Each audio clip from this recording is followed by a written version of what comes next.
stop 2 right here. You got what is the lower control arm crunched up. Totally. So basically, the knee on this side. The knee axle's ripped. Axle's replaced. Can I fix just the boot? Got to replace the whole thing. No, you can fix just the boot on the axle. Axle's still new. And the lower control arm, this is broken. It's aluminum. Yep, that got to get replaced. This one got to get replaced, and this toe link right here got to get How about the shock is the most important thing? No, that looks fine. Shock is good? Yeah, shock looks good. And this side, all you guys, this one is bent. This side looks straight. Only this one right here, same thing. That's what's tilting the wheel? That's what's tilting the wheel, making it look go in. Oh, this wheel is not hit though. No, this rim is fine. These rims are fine. Yeah. It's that one that took the hit, that side. So it's gonna make it drive straight. So that makes sense because this is bent, so it's crooked that way.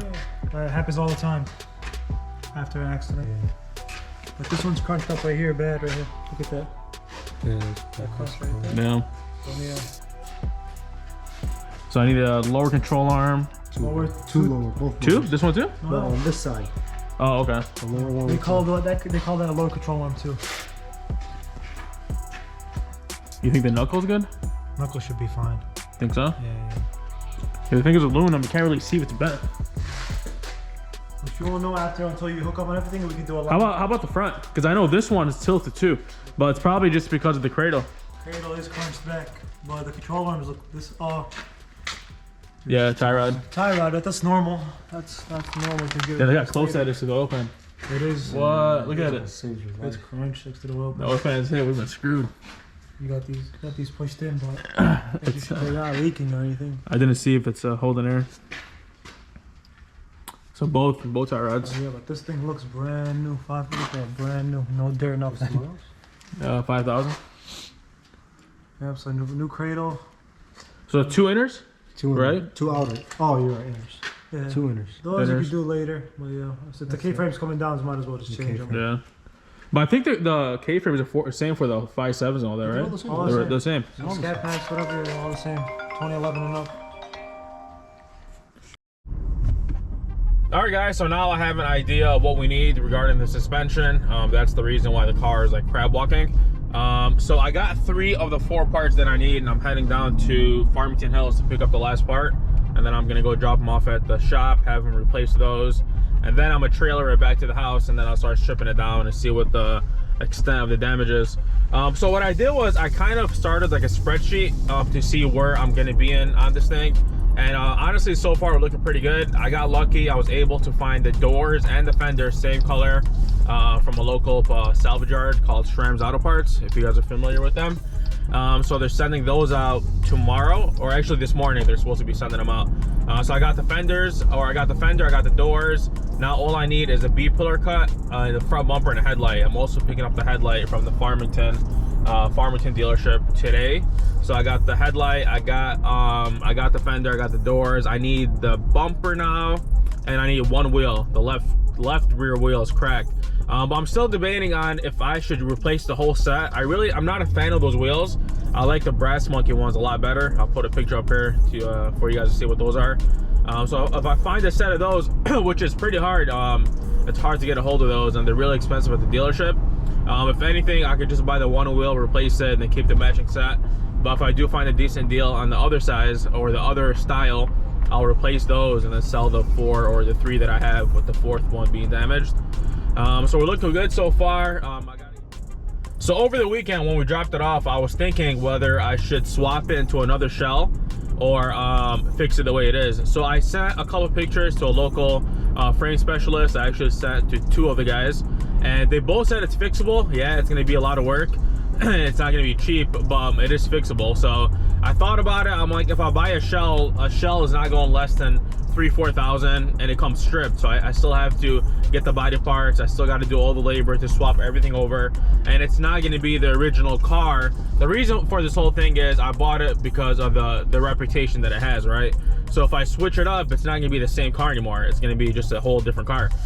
So we're going to try to fix it. I know I can fix it. I mean, everything's fixable for the right person. So we're gonna get it done. I'm gonna strip the interior, that way we can see exactly what's happening underneath the underneath the seat and all that. Oh, I'm also going to be needing seat belts and pre-tensioners, these things over here.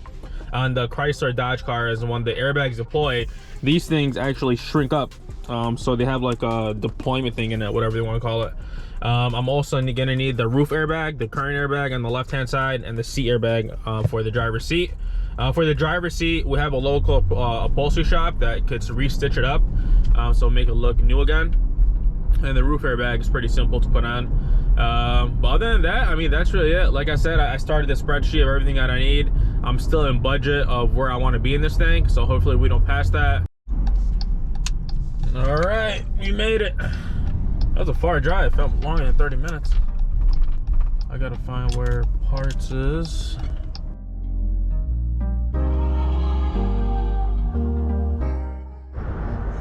All right, guys, so here's the headlight. We'll keep it back here for now. And then here is the last link that I needed. We're gonna put it with the rest of the stuff. I'm gonna take it down there. So we got the aluminum control arm is what they call it. We got the 2 toe links, these 2 over here, and a lower control arm for the spring. And then I think that should be it for now, at least to make it drive straight. And we'll figure out what else is needed. All right, we got those dropped off. He said he's gonna work on it later on tonight. So once that's done, then I'll pull up here with the trailer. We'll load it up on there, take it to the house. I don't have enough room in the garage to put the 300 and the charger, so I gotta pull out the 300, pull in the charger, work on that, and then keep swapping them in and out.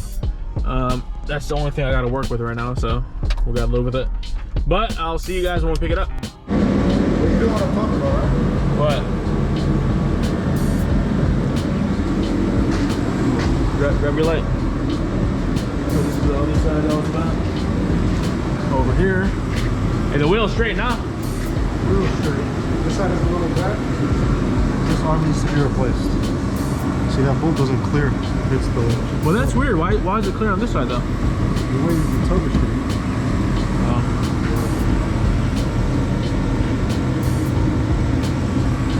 Looks good, though. Straight. So the wheel's still bent a little bit? A little bit. Not as bad. But you have to replace it. Every time you hit a bolt, it's going to make it over. What I could do is I could... It's touching. It's touching the new control arm. With the old control arm, it wasn't touching. It was burnt. So you got to replace it. What I could do is I could loosen the... I could take these bolts completely off, loosen these 2, and let it tilt like this. Good. You know what I mean? If it clears, I doubt it'll clear both of these. Between those. Yeah. Drop it. Let me see how it looks like when it's loaded on it. Oh, those are the doors right there. So these are the doors, same color. This is the rear. Now with the front. This is the fender. And that's the rocker. We're still gonna have to paint the pillar once it comes in. But other than that, we're looking pretty good. I did order the bumper. I did get the headlight. I gotta take the bumper off and make sure nothing is screwed up under here. And I'm gonna take off the wrap on the hood and on the quarters. Because on the hood, see that scar right there? So they gotta fix that and then rewrap it. But as long as it drives straight now, that wheel's straight.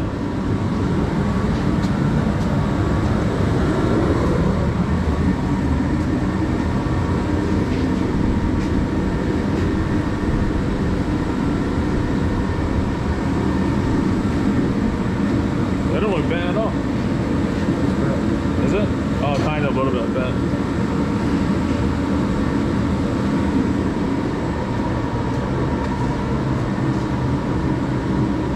This one's a lot different. So that's how the bend is supposed to be? Not that aggressive. A little bit, not that aggressive. At least it's drivable now. A little bit. Is tail light broken?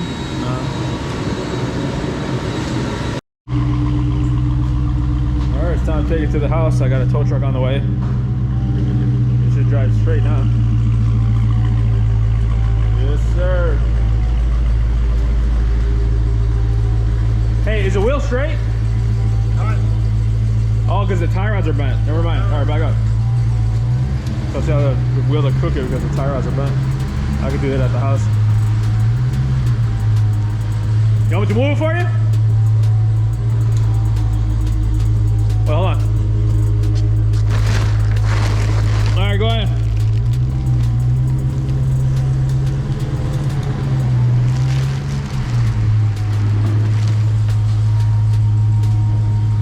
You good?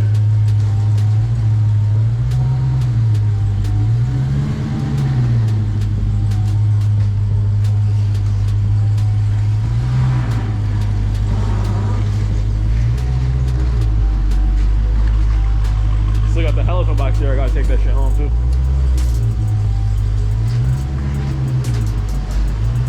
Let me know if it's worth anything or I should just toss it.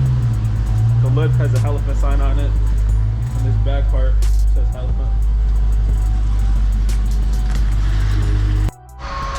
Alright, so the tow truck guy is here. Right over there. We'll get the Durango out the way. I got the other guy bringing it around, and then we're gonna take it to the house. Probably a bad day to do something like this. It's snowing. But gotta get it done.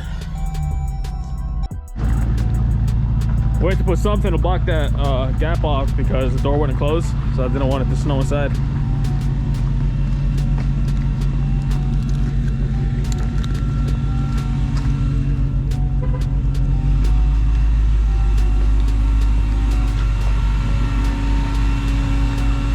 That was like shit with the bent tie rods, right? What up, bro?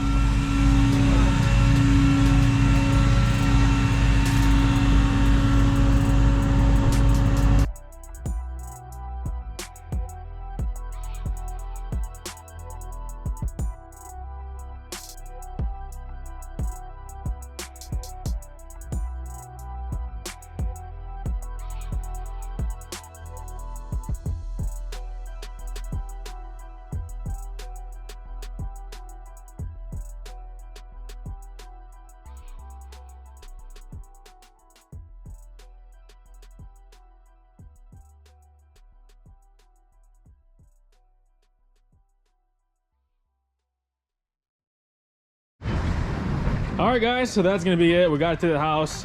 Maybe tomorrow, if it stops snowing, I'll start stripping it apart. I'm gonna take the bumper off, take the fender off, take the headlight off.